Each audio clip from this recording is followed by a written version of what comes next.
ප්‍රීස්කූල් teacher YouTube චැනලය වෙත ඔබ සැම සාදරයෙන් පිළිගන්නවා.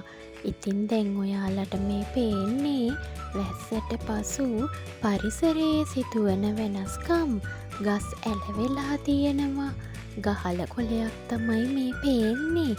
වැහි බින්දු ගහල කොළේ උඩ පේන්න තියෙනවා නේද පුංචි දුවේ පුතේ.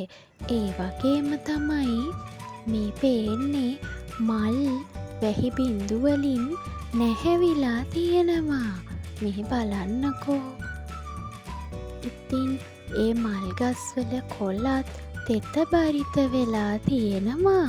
ඉතින් මේ වැස්සට පස්සේ අපේ මුළු පරිසරයම තෙත බරිත වෙනවා.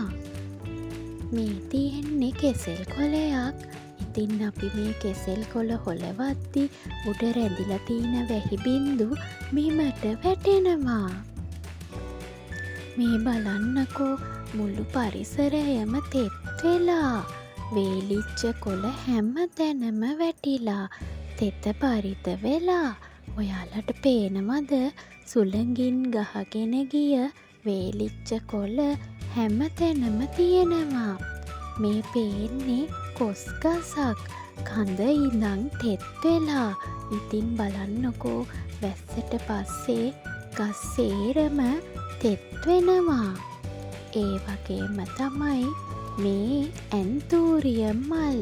ඒ සියලු දේ තෙත බරිත වෙනවා. ඉතින් මං අද ඔයාලට කියලා දුන්නේ වැස්සෙන් පස්සේ අපේ අවට පරිසරයේ තියෙන වෙනස්කම්.